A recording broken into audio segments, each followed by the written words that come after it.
Hello everybody, my name is Troublemaker and this is Wargame AirLand Battle. I have another team match. The returning players are Mr. Gondie and Mr. Fussel.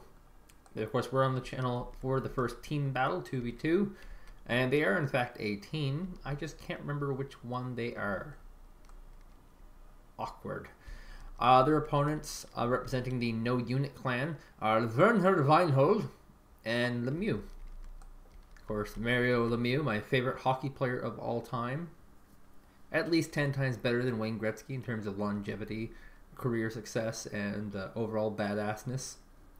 And Lemieux had those cool trick shots and whatnot. But of course, most of you are probably Eastern European and don't even know who Mario Lemieux is. Anyway, but you probably know who this guy is, Werner Wienhold. I don't. It's a very cliched, evil German Nazi type name. Anyway, on to this map. This was a classic map, of course, from Wargame European Escalation. Some changes have been made, of course. The starting base is now 5 points. The reinforcement point is now 2. And also this side point has moved up from 3 to 4. And the middle bases have been jumped down from 4 to 3. It makes it a little interesting because it definitely makes it so you can section off the map very easily. This is a 1-player and 2-player map, so it means that you can take Charlie and Alpha on 1 player and then have all sorts of things you can do, like side swiping to here, go for the middle, all sorts of crazy things you can do. Whereas in 2v2, it kind of plays off the exact same way every time, whereas each team will grab these 3 bases usually, and then usually fight in the middle with a little bit of side flanking action, but not too much. Usually it's a very middle-esque game for 2v2, from what I've seen. Loadouts here so far looks like a US and a UK deck for our NATO players, Fussel and Gondie. Some airborne infantry here, a little bit far back, however, and looks like their launch will not be good. Oh, they're going to do something crazy, maybe? There is actually another one here, and on this map, it's very advantageous to rush some infantry to the front, grab these towns right off the bat, plant some infantry here, and get that early advantage. Of course, if you control this town, you can place some AT on the edge here, AT standing for anti-tank, and lock down this Golf location, or this Foxtrot location right here. So there is a significant advantage to grabbing this base. As well, if you don't have this little town here, you can't really grab your locations either. So it looks like a good pullback here by Fussel, realizing that he has been beaten to the chase. The chase! Nobody seen Rat Race? Okay.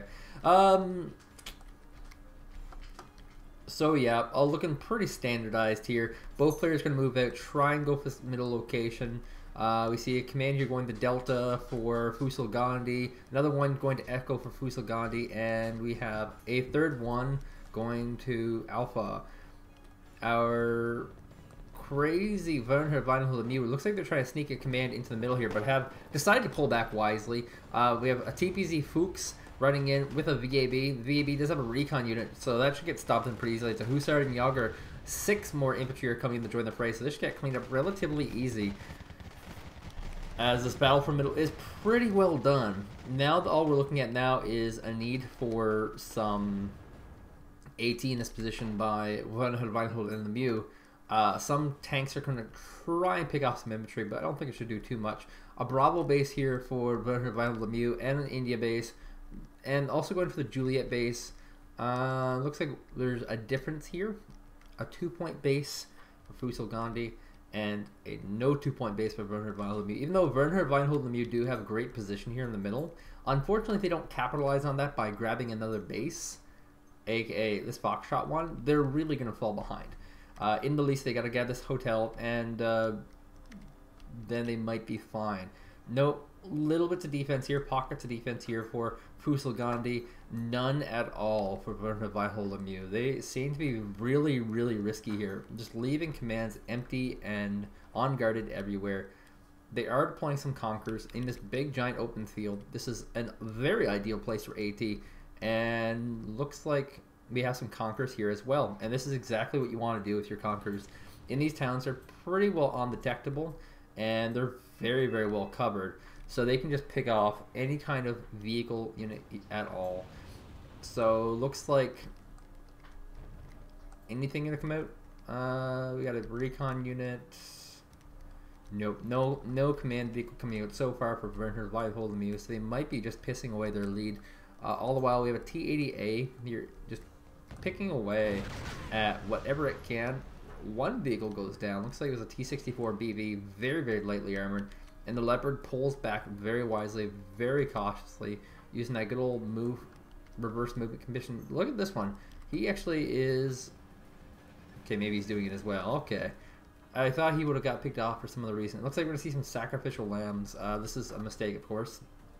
These are not anti-tank vehicles. These are BTR-60 Pies. They are anti-infantry vehicles.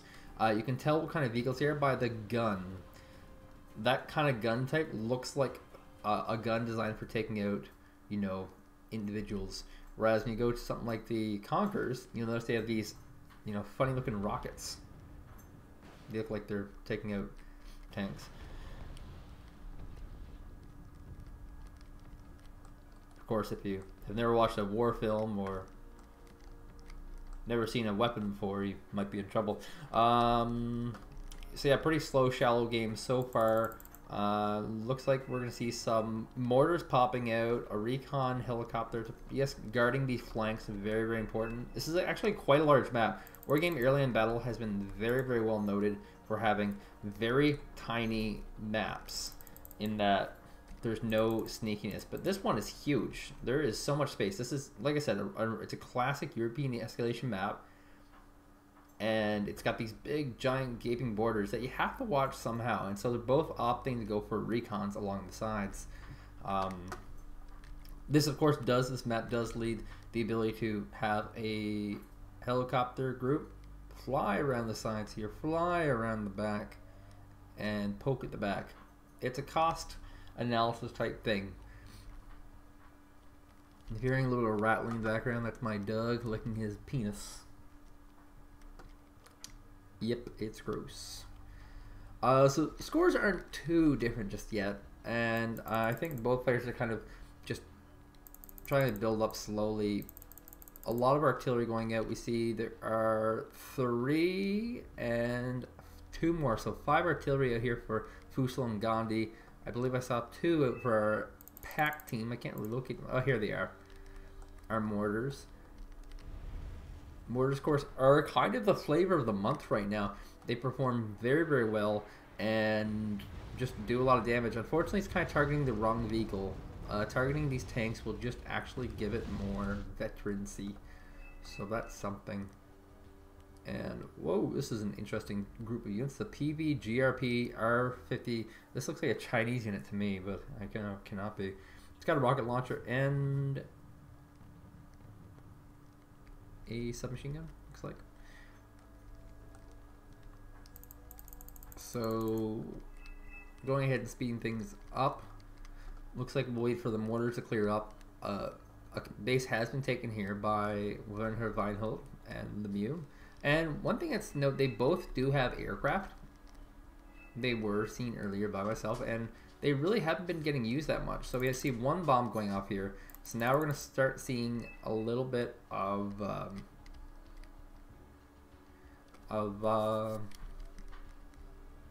attempts at attrition. That's what I meant to say. And we have 2 MiGs flying around, just trying to pick off aircraft as they come. Now, of course, they are a bit ill-timed because clearly that aircraft would not be ready yet, and they might actually run out of fuel before. I mean, if you get bombed, you don't bring out your anti-air superior fighters right away. You wait about 25 to 30 seconds, then you pop them out. Just because he's not going to be refueled in time. Just not happening. And both of them actually going to completely run out of fuel now, just because they've been really early time. Now will be the time that you put them out. So let's just kind of look at this timer here. Will a bomber hit in the next 30 seconds? That's a good thing to look at. And here he is, the Nighthawk. The air superior fighters shouldn't be ready just yet. Nighthawk getting pretty risque. He's actually dropping bombs in random locations in hopes of hitting stuff. And he's getting very successful with it. He has no vision of these locations. He's hitting random locations, and he is doing very well. He's also hitting isolated areas that are less likely to have AA, which is pretty key to his tactic. And this is also going to allow him to push up some units further forward. I'm looking at the old vision camera, which is always good to do so. We can see that pretty much Fussel and Gondie don't know where anything is, and their opponents as well know really nothing at all. There hasn't really been a ton of movement, and both players are playing very, very, very cautiously. But as the number of units on the map increases, we're going to see some madness. 2 more Malkas have been rallied out. Note, still no defenses for these BRDM 2U command vehicles. And probably won't be any for the game, except for these 2 Malkas, which of course don't really provide any real defenses. So both players going for some attrition type stuff. We see some F-14 Tomcats circulating around, just getting ready to attack any potential bombers. And this Ranger actually moved up just a little bit, just a sliver. Doesn't see anything. Didn't really see too much. He does know that there's still some units here, and he's bombing them. And see the enemy counter air superiority fighters are in play.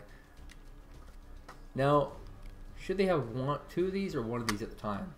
You know, should you have all your air superiority fighters up or just 1?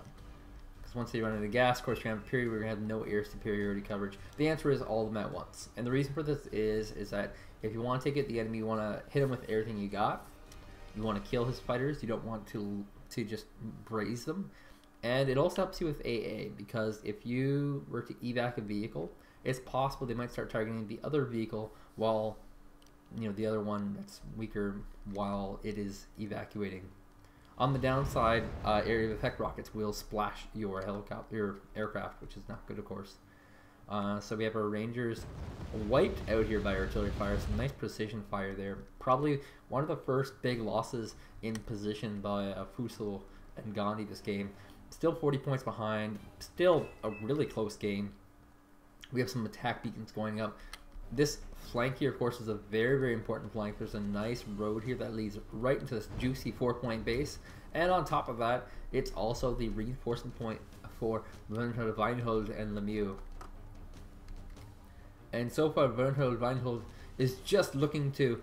Actually, this is Lemieux doing this. Lemieux is just looking to reinforce this location, not really looking to push on this 4-point base, which, of course, is, once again, nice and juicy. There isn't too much defending it, actually. So a tank push could be quite effective here. All the while in this game of chess, players squaring off with their air superiority fighters.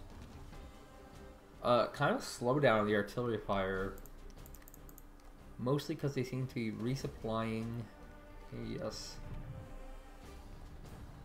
And back again they go. T-64 gonna grab something here. Looks like he hit a Hussard. Hussard not quite dead. And it goes down. So, huge lead now for Werner Wienhold and Lemieux. Taking possibly a game off of our undefeated on this channel tag team champions Fussel and Gondie.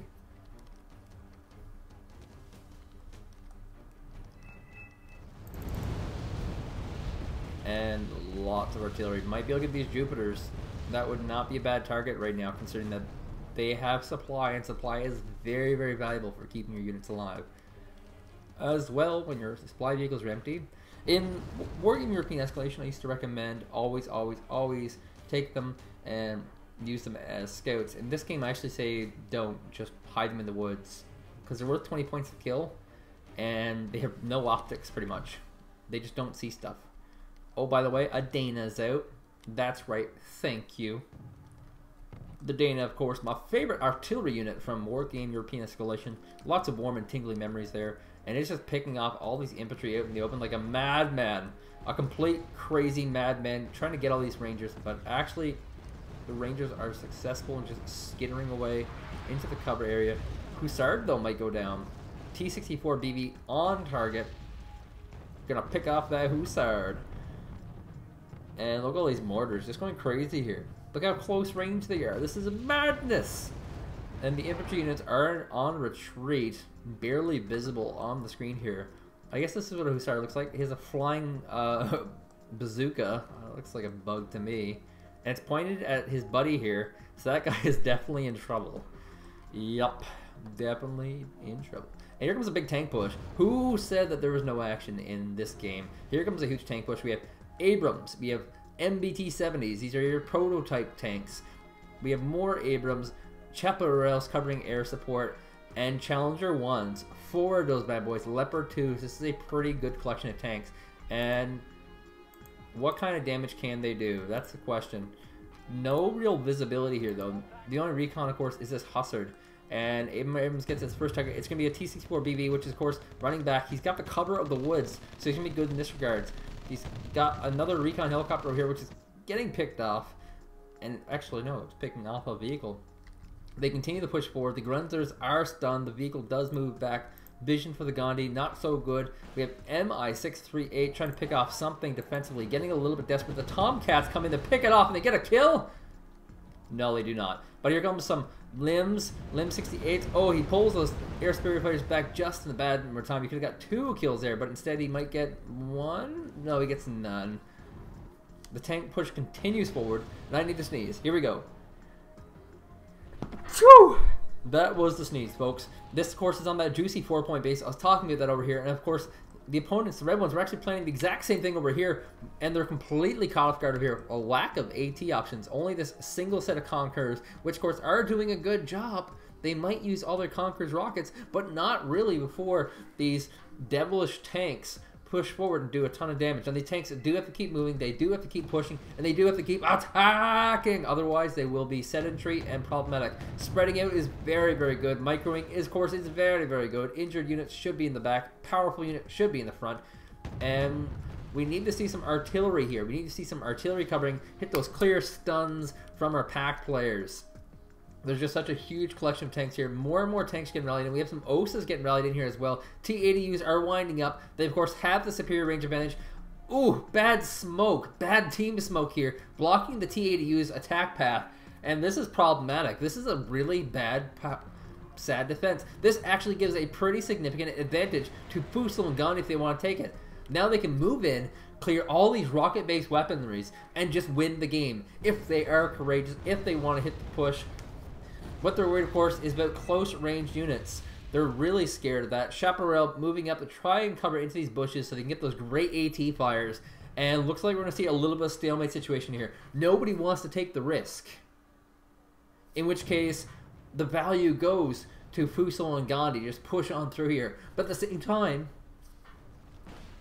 we see small defensive hits being made by all these defensive tanks. This is giving the time that Werner Wienhold and Lemieux need to get more tanks in here. And of course, they're getting these Tunguskas out. These are not the right unit for this event. They need to get air superiority fighters and tanks in here. They need units that will do the damage now. They don't need this crap. But they do have three T-72s coming out of the BI variant, and they're staging everything defensively. These T-64s do have some pretty crazy range, and they're going to try and pick off any units in the woods here. Abrams are moving forward, however, kind of crazy by themselves.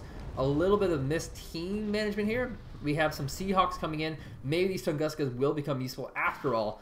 And a huge flank of tanks just not going to do anything here. All the while, the opponent is just using the excessive range of these T-80As. Just pick off whatever he can, which in this case are these very expensive Challenger units. Also able to get some pot shots off of the Leopard, which of course is forced to retreat because of the devastating attacks. One Leopard goes down. This is not good for Fussel and Gondie at all. This is a botched attack. T-80A going to move up, try to chase down this Challenger, which of course is in the retreat using the reverse command as usual.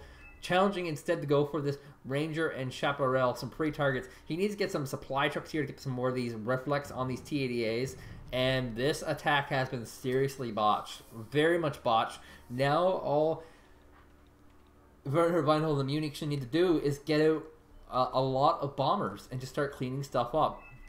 There's not that much AAA here for Fussel and Gondie. In fact, both supply trucks go down as this rocket barrage is doing some excessive damage to these stacked clump tanks here, and this is not good. This is not good for Fussel and Gondie at all.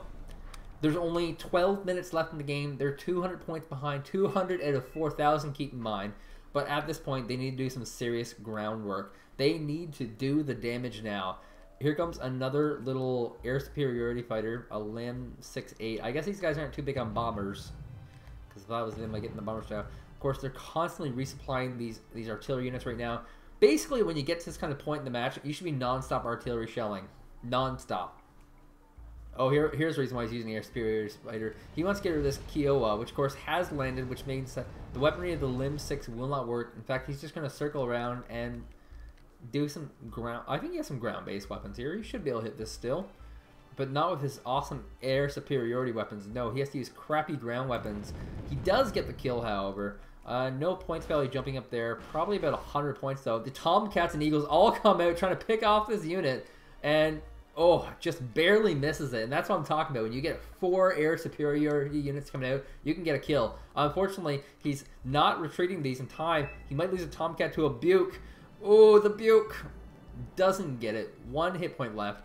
A MiG coming in just a little bit too late. And this is all very exciting stuff, people. We're looking at 11 minutes left. A huge tank threat still sitting inside this base. Fussel and Gondie still have a tank advantage on this flank. On this flank here, nothing really happening. Nothing probably will happening. A little bit of a fortification. Some infantry AA getting deployed. Just to try and catch these units on the backside. Place them very, very far forward as well. And yeah, I mean, this has been ramping up to this one exciting moment. And has it come and passed? That's a good question. Has the exciting moment happened, or is this tank push actually going to do something? Artillery fire, counter artillery, and down to 1 mortar here.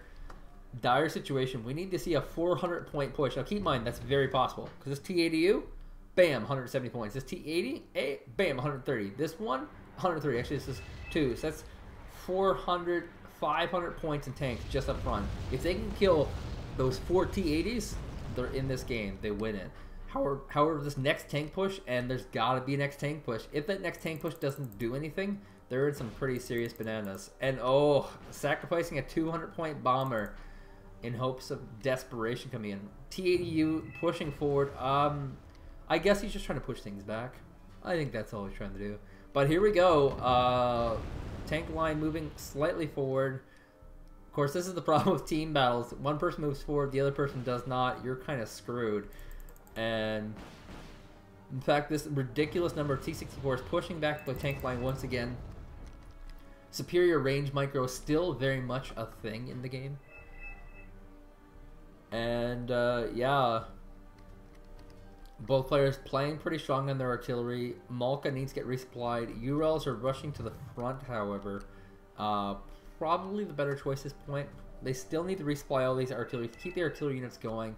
Just braze damage, cost more supply, make sure these repair times are good. Even if they're veterans, it won't have too big of an effect on this final battle, because they're all in a defensive position anyway.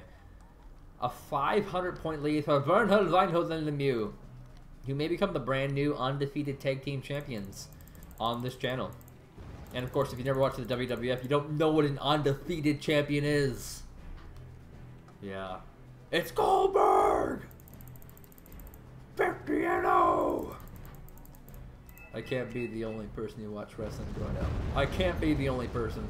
Our artillery barrages are panicking, are shaking people up. Not doing a ton of damage. They need to be concentrated. They need to get things like these Humvees, these Rangers, these Chaparrals. These are the targets of choice. These are the things that you want to hit. Unfortunately, the tanks only really take damage to the rocket-based artillery. And there you go. Yeah. That was pretty much the perfect time situation, too. Hits a lot of these tow rockets. And here comes the move in.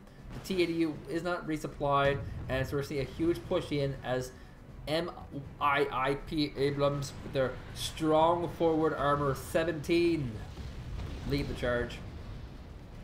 Tanks are getting micro back, the proper choice. Keep in mind, if you lose too many of these tanks, are in trouble. The Tunguska